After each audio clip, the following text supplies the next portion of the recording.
올해 첫째 금요일입니다. 오늘 우리에게 사도행전 말씀을 주셨는데요. 우리 2장 1절에서 13절 말씀 보며 함께 은혜를 나누겠습니다.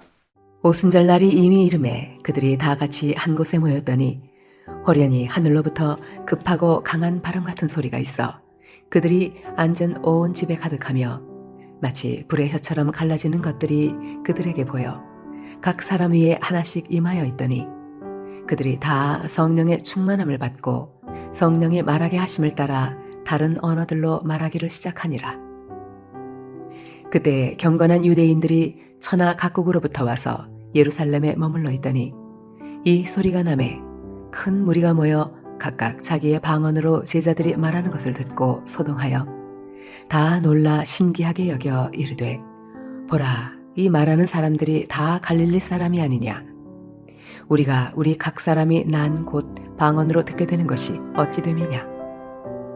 우리는 바데인과 메데인과 엘람인과 또 메소보다미아, 유대와 갑바도기아, 본도와 아시아, 부르기아와 밤빌리아, 애굽과 및 구레네에 가까운 리비아 여러 지방에 사는 사람들과 로마로부터 온 나그네 곧 유대인과 유대교에 들어온 사람들과 그레데인과 아라비아인들이라.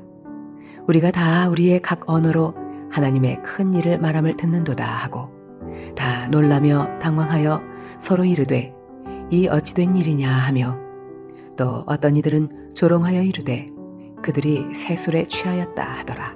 예수님과 함께 했던 12명의 제자는 누구보다 주님과 가까운 곳에서 많은 시간을 보냈고 또 주님 행하시는 많은 역사를 바라보았습니다. 하지만 그들은 여전히 3년이라는 시간을 보내면서 자기 중심적이고 또 겉으로 보여지는 것들만 굉장히 중요하게 여기는 그러한 신앙을 가지고 있었죠. 그러다 보니 주님이 하시는 그 말씀의 참된 의미를 온전히 알지 못한 채 지내야 했습니다.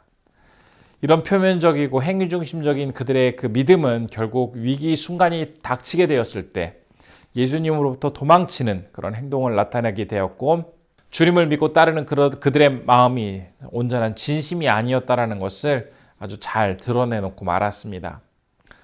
그러나 이처럼 연약한 모습을 가진 그러한 제자들이었지만 예수님의 십자가 사건 그리고 부활을 경험한 이후에 그들은 완전히 바뀌게 되죠. 이후 새롭게 달라지게 되었습니다. 진심으로 주님의 그 십자가 사건과 부활을 경험한 이후에 참된 제자가 된 것입니다. 진정한 주님의 제자로 변화된 그들에게 오늘 본문 말씀은 아주 놀라운 하나님의 역사가 그들에게 임하였다라고 증거를 하고 있습니다. 오순절에 그들이 모여있을 때 갑자기 하늘로부터 강하고 급한 바람 같은 소리가 내려와서 온 집안에 가득하게 되었다라고 말합니다. 그때 모습이 어땠는지 3절은 이렇게 이야기를 하는데요. 마치 불의 혀처럼 갈라지는 것들이 보여서 각 사람 위에 하나씩 임하여 있다라고 증거합니다. 여기서 혀라는 단어는 헬라어로 글로사입니다. 이 헬라어는 그런데 4절에서 다른 언어라는 이 표현 역시 글로사인데요. 이것을 정리해 보면 제자들이 모여 있을 때 갑자기 하늘에서 강한 소리가 나면서 그 자리에 있던 제자들 한 사람 한 사람에게는 이 갈라지는 불처럼 보이는 어떤 그런 능력이 임하게 되고 각 사람은 어떤 독특하고도 특별한 언어를 이야기하기 시작했다라는 말입니다.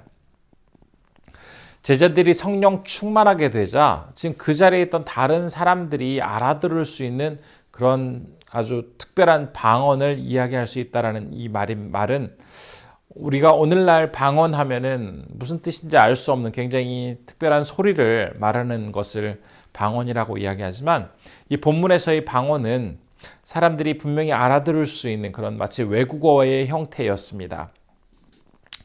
따라서 지금 제자들이 자기는 알 수 없는 어떤 특별한 말을 하고 있지만 그 자리에 있던 많은 사람들은 그 말을 알아들을 수 있었던 것이죠. 주전 586년 유다가 바벨론에 의해 멸망당하면서 많은 유대인들은 바벨론의 포로로 끌려갔습니다. 그리고 나서 일부는 유대로 다시 복귀를 하였지만 여전히 많은 사람들은 세계 곳곳으로 흩어져 살아가게 되었죠. 이렇게 각자 여러 곳으로 흩어져서 정착하게 된 그 유대인들은 그 나라의 말을 모국어로 사용을 하였습니다. 이런 디아스포라 유대인들이 오순절을 맞아서 예루살렘을 찾게 되었는데 그때 갑자기 제자들이 예수님의 제자들이었던 사람들이 자신들의 그 출신 지역의 언어로 말을 하기 시작한 것입니다. 참 특별했을 것입니다. 한눈에 보더라도 지식도 풍부하지 않고 겉모습도 상당히 초라한 그런 사람들에 불과한데 평생 가보지도 못했던 어떤 외국의 중동이라든지 아프리카라든지 유럽의 이런 나라들의 언어를 사용한다고 했을 때 그래서 자기들이 살아가던 그 나라의 언어를 제자들이 이야기한다고 했을 때 그 사람들은 얼마나 놀랐을까요? 이런 놀라운 일들이 가능했던 것은 바로 성령의 능력으로 인해서 언어가 서로 통하는 그런 역사가 일어나게 된 것입니다. 우리가 오늘 본문 말씀과 대조를 이룰 수 있는 한 구약의 사건을 들라면 바로 구약의 바벨탑 사건일 것입니다. 인간이 하늘에 닿으려고 시도하면서 쌓았던 그 바벨탑, 아주 끈끈하고 강력한 역청을 사용하여서 그 높은 탑을 사용을 하였지만 하나님께서 이제 인간의 이 획기적이고 발달된 이 기술보다 주님의 능력이 더 강하다라는 것을 보이시면서 이 모든 탑을 허무시고 또 그들의 생각과 행동을 다 나누도록 하시기 위해서 언어를 혼잡하게 만드셨습니다. 인간의 교만의 결과가 바로 이 언어가 나뉘게 된 그러한 결과를 초래하고 말았는데요. 오늘 오순절 사건에서는 인간의 이 교만하고 이기적인 모습에 의해서 나뉜 언어가 다시 하나로 소통되고 있습니다. 지금 이 방언을 말하고 있는 제자들은 훌륭한 배경을 가진 사람도 아니고 뛰어난 사람도 아니었지만 낮고 겸손한 마음으로 기도하며 주님의 능력을 구할 때 성령께서 그들과 함께하였고 그들이 내뱉는 언어는 이제 평소의 언어와는 다른 언어를 말하게 되는데 바로 그 언어가 소통의 언어, 하나됨의 언어가 될 수 있었던 것입니다. 오늘 이 사건은 분열과 갈등과 혼돈의 상태로 살아가던 이 세상 가운데에 불과 같은 혀가 임하게 될 때에, 즉 놀라운 성령의 역사가 임하게 될 때 회복과 연합의 역사가 우리에게 찾아온다라는 것을 보여주고 있습니다.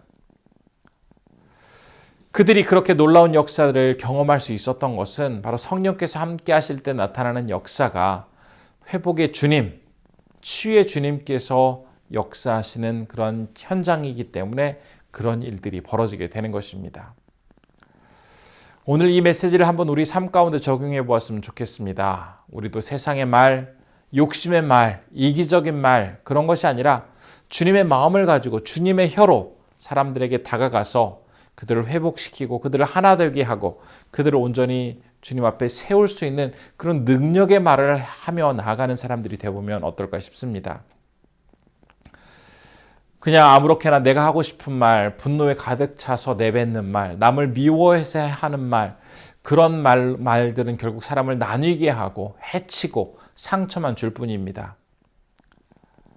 이런 말을 하는 사람들은 대부분 교만하거나 이기적이거나 자기 말만 맞다고 생각하기에 그런 경향을 가지고 있는데요. 반면에 주님의 혀가 말하고 주님의 마음을 품고 살아가는 자들은 겸손한 자고 또 성령께서 역사해 주시기를 간절히 바라는 주님을 바라보는 그런 자들입니다. 그들의 이야기가 바로 다른 언어가 되는 것이고 사람을 살리는 그런 언어가 되는 것이죠.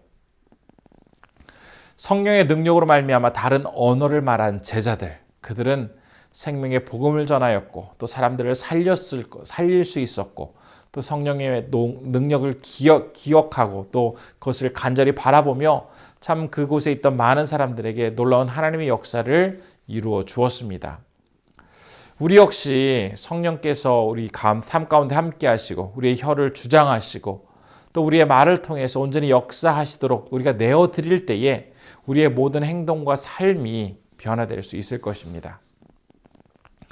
오늘 본문은 단순히 오순절의 성령의 능력으로 인해서 제자들이 아주 특별한 말을 했다라는 것에 포인트를 두고 이야기하는 것이 아닙니다.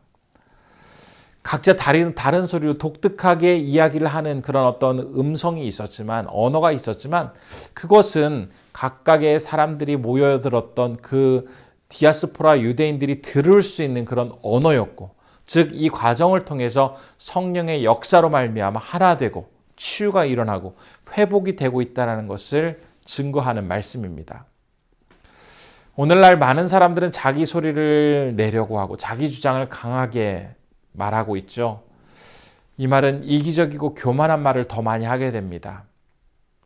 그러나 그리스도인들에게 정말 필요한 것은 이런 나뉘게 하는 말, 이기적인 말, 교만한 말이 아니라 하나님께서 함께 하셔서 어떤 상황 속에서도 우리를 치유하시고 연합시키시고 회복시키는 그런 말이 우리의 삶 가운데에도 동일하게 자리하도록 해야 하겠습니다. 만일 여전히 교만하고 자기의 욕심을 드러내고 자기의 말만 하는 사람들의 그 최후가 어떤지 우리는 구약의 바벨탑 사건을 통해서 너무나 분명하게 바라보았습니다.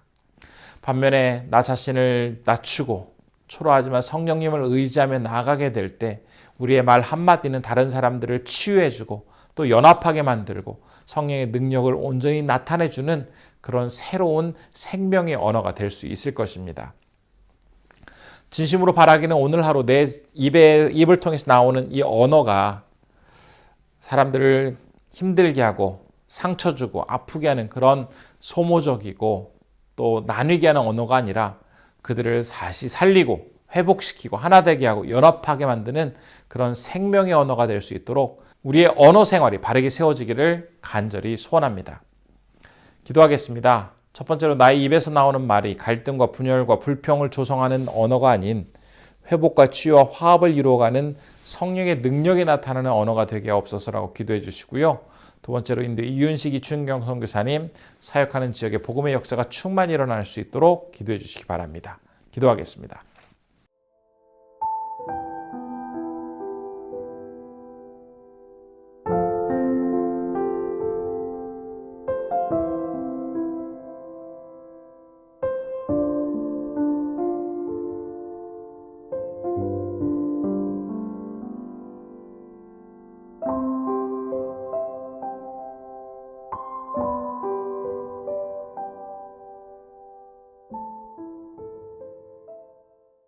존귀하신 아버지 하나님, 오늘 말씀을 통해 오순절 다락방에 성령의 역사가 일어나게 될 때에 그들이 말하는 언어는 회복의 언어였고 치유의 언어였고 또 하나님 앞에서 하나됨의 언어였습니다.